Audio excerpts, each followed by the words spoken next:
안녕하십니까. 작심 15일차 3월 17일입니다. 오늘은 요한복음 20장에서 21장 그리고 요한복음 끝내고 민수기 1에서 5장까지 읽고 시편 138에서 140장 총 8장 정도 읽었습니다. 이거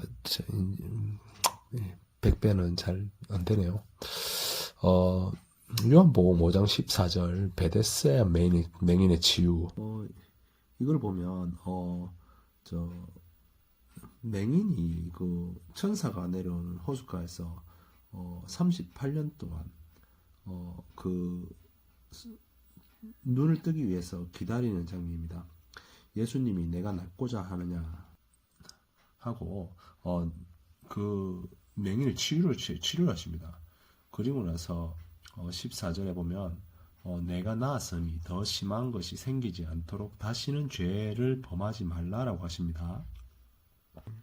이 부분은 8장 11절에 가늠한 여인을 대중들로부터 죄 없는 자 돌던지라 하면서 가늠한 여인을 구해주고 죄를 사하십니다. 그리고 나서 11장 보면 나도 너를 정죄하지 아니하노니 가서 다시는 죄를 범하지 말라라고 하셨습니다. 이런 부분이 참 우리들 참 제 머릿속엔 좀 남는데요. 우리는 항상 기도를 통해서나 아니면 종교 활동을 통해서 마음을 정화시키긴 하지만 결국은 다시 우리는 또 죄를 짓게 됩니다. 그게 죄의 속성이 아닌지 참 죄의 속성인 것 같습니다. 그래서 예수님은 거듭남을 참 중요하게 말씀하시는 것 같습니다. 그리고 5장 29절에 보면 선한 일을 행한 자는 생명의 부활로 악한 일을 행한 자는 심판의 부활로 나오리라는 이 말씀을 보고 저는 인과응보가 생각났거든요.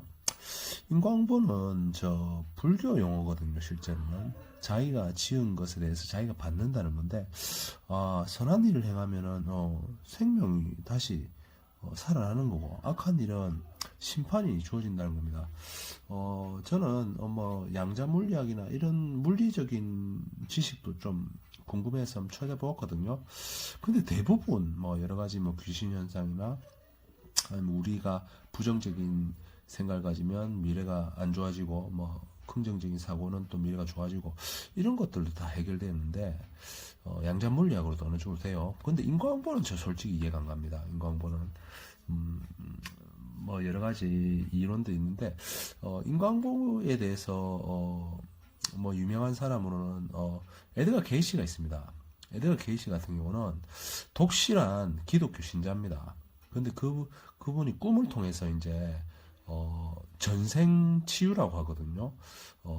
어려운 사람들의 이제 원인을 꿈을 통해서 자기가 자면서 그 꿈속에서 나타난 그 사람이 보이고 전생이 보인답니다.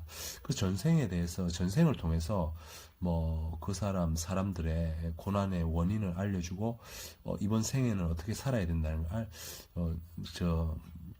가르쳐주면서 굉장히 인기가 많은 저명한 예언가로서 알려져 있습니다. 그 유명한 책으로는 삶의 10가지 해답이라는 저서가 있거든요. 절판되었거든요. 지금 안 나옵니다. 그런데 상당히 고가로 거래되고요.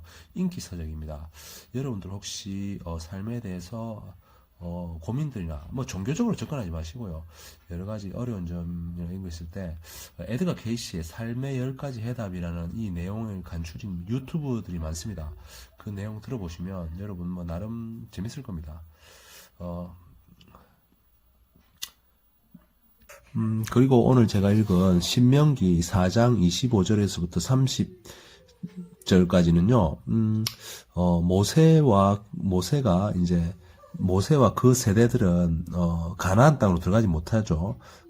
예수님의 이제 분노를 일으켜서 가나안 땅에, 그 후손들이 이제 가나안 땅에 들어가서 이제 축복되게 살 텐데, 거기에서, 27장에는요, 26절 보면은, 25절 말에, 노를 일으키면, 하셔서, 26절, 내가 오늘 천지를 본즉 증거로 삼으노니, 너희가 요단을 건너가서 얻은 땅에서 가나안 땅이겠죠. 속히 망할 것이다. 너희가 거기에 너희 날을 길지 못하고 전멸될 것이다 했거든요. 그래서 너가 내 말을 따르지 않으면 너희가 들어가도 결국은 전멸될 거다. 여러 민족들이 흩어질 거다. 이런 이야기합니다. 그러면서 또 29절에 가면요. 또 한편으로는 희망의 그걸 가르칩니다.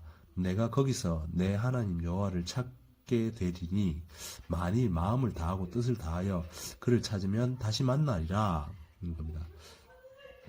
이 모든 일이 내게 임하여 환난을 당하다가 끝날에 내가 내 하나님 여호와께 돌아와서 그 말을 청종할 것이다. 결국은 들어가지도 않은 가나안 땅 전에 이미 하나님은 예언을 하시면서 너희들이 결국은 망하는 일을 할 거고 다시 나에게 돌아올 것이라는 것을 예언하죠. 이 부분은 저는 삶에 대해서 우리가 생각하게 됩니다. 우리가 정말 소중한 것이 가까이 있을 때는 모르는 것 같아요. 저 같은 경우도 건강, 가족, 돈 모두 마찬가지였습니다. 정말 가까이 있고 풍족할 때는 천대했거든요. 그런데 결국 잃고 나니까 그것이 얼마나 소중한지 지금은 찾을 수 없죠. 하지만 우리 성경은 그렇습니다. 하나님은 다시 찾을 수 있다라고 합니다. 우리가 잃은 가족이나 돈이나 건강을 찾는 것이 아니고요. 하나님이라는 분을 우리는 찾을 수 있다는 거죠. 하나님을 잃으면 잃겠으나 그런 이제 희망적인 말씀을 하십니다. 감자하고 브로콜리 모종을 줘서 좀 심고요. 여러 가지 나무도 좀 옮겨 심고 해서 바빴습니다. 근데 예배는 참석 못했습니다. 조금 인간적인 이런저런 좀 말을 못하는 사정이 있습니다만은 하여튼 한 달에 한두 번은 꼭 가려고 하는데 잘 안 되네요. 매일 할 수 있는 것 조그만 것 실천하고 감사하기, 불평하지 않기, 남 원망하거나 손해보는 일 강하게 변하지 않기, 여러 가지 것들 우리 참 긍정적으로 사는 데 중요하다고 생각합니다. 시편 140장 11절에서 12절, 그 다음에 시편 139장 23절에서 24절로서 마무리하고 싶습니다.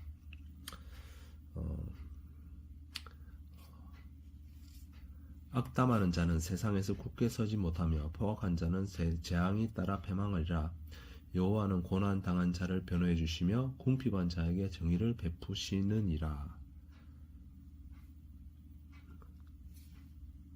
하나님이 나에게 나를 살피사 내 마음을 아시며 나를 시험하사 내 뜻을 아시옵소서. 내게 무슨 악한 행위가 있나 보시고 나를 영원한 길로 인도하소서. 여러분들 오늘 하루도 여러분들 잘 마무리하시고요. 여러분들이 믿는 자신이든지 다른 신이든지 여러분들 잘 모든 것이 마음에 달려 있는 것 같습니다. 잘 마음 온전히 추스리시며 잘 또 마무리하시길 바라겠습니다. 감사합니다.